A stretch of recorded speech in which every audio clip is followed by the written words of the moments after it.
Hi. It's time for the second speech of the evening. And for that, we will have Claudia, who's stepping in someone else who was supposed to be doing the evaluation. So thank you, Claudia.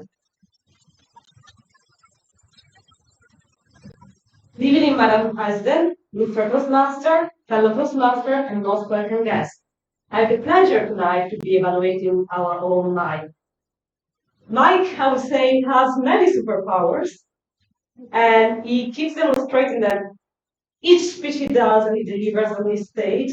And so I'm really, really excited to be able to introduce him to you. Mike is on the leadership development, and this is his third speech in this pathway. So the speech is about introduction to vocal variety and body language. And the title is Where is my superpower? Please welcome on the stage Mike Westner.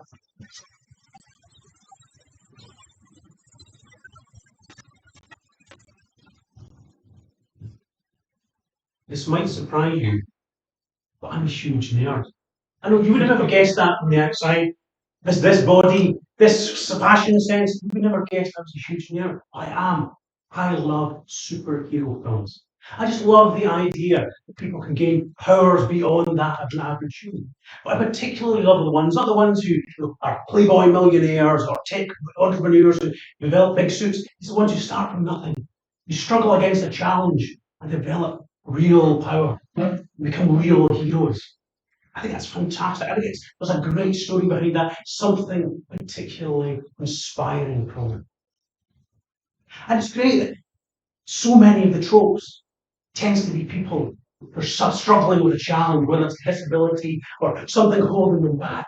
You look at the world and it's full of these fantastic heroes, of blind heroes who cannot see but yet have skills elsewhere. Their ears kick in. They can hear their enemies coming at them. Daredevil. No, they can fight people off without seeing a thing. They have overcome their challenge. You get people who have autism, who are amazing computing powers. They're walking computers and can do incredible things. Amazing computations, speed of light, and doing wonderful things. It's amazing. And then you've got people who suffer with depression, who are our balance. One moment they're depressed, but the next time they're taken with such creativity, such ability, such ambition, and that makes them a superpower itself. So I have one question for you all. Where's my superpower?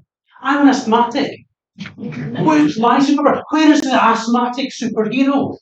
There isn't one, as far as I can tell. The only time I have seen an asthmatic portrayed in a positive way in cinema is in the film Signs. And it's a Mel Gibson film, so it's now lost to history, thankfully. And in that, the superpower is just not being able to breathe at a critical moment and not taking in some poisonous gas. That's not particularly good. It's not really a superpower, is it?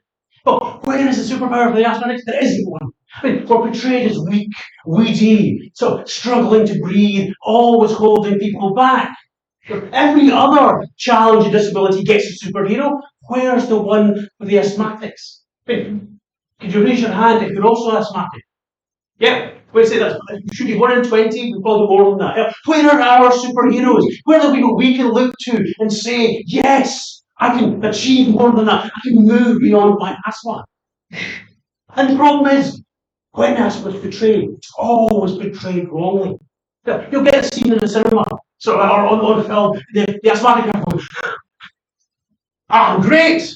That is not how to use an inhaler. This is how to use an inhaler.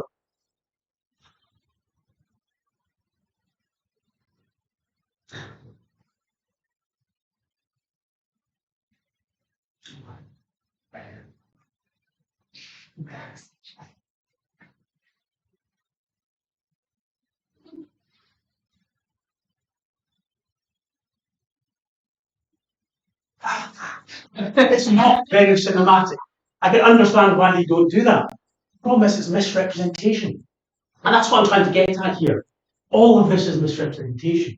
But people with autism have major issues, they have major challenges, but they also do wonderful things. That does not make them superheroes if portrayed in film. They're walking their own journey with their own challenges. People with depression aren't geniuses, budding geniuses. They have their own challenges. Blind people have their own challenges. It's not the way it's portrayed in the screen. It's not the way we often see it represented. The only way we can ever appreciate what people are coming from in those situations is walking in their shoes. And that cannot happen in these instances. We can never fully understand these things. And it's not criticism of cinema or enjoyment or other things. It's an example of when we make false assumptions, when we make false comparisons. And most challenging, worst challenging comparisons we make are when we consider ourselves. We don't see the great in ourselves. We don't see the good in ourselves. We don't see what makes us great and unique. We downplay ourselves. We've walked in our own shoes, but yet we are not the first person putting ourselves forward. We are not the first person to stand up and say, they are great. They have something wonderful to offer the world. We look at ourselves so often and hold ourselves back, whether it's imposter syndrome, whether it's lack of confidence. We are constantly putting ourselves on the back foot. We don't look at ourselves in the open way we would look at the rest of the world. So my challenge to you is to look for your superhero, look for your superpower, particularly when it comes to leadership. I have lots of managers over the years who've tried to develop their skill sets, and they've done it in an inauthentic manner. They've gone and read a book. They've not looked within themselves. They've gone to a book and said, this is how you do leadership, this is how you do management. And it's always so obvious. They come up, they touch you on the shoulder, make eye contact, talk to you for 1 minute, move on. 1 minute manager, absolutely appalling. I hate anyone who does that. It's so obvious that they are not coming in from their heart. I've seen people do management training and come back with a completely different personality, which is not their own. And you can see it is fake. People do not respond to fake. People want authentic. So don't try and model yourself after something you see out there online, something you see on television. Look inside. That's where your power lies. That's where your authenticity resides. That is something you need to hold on to. Draw into your authentic self. Make that strong. Make that your superpower. And then you will be unstoppable. Thank you.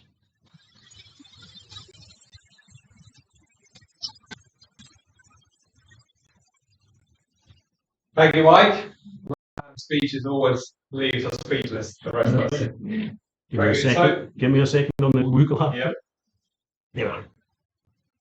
Very good. So, we have a minute on root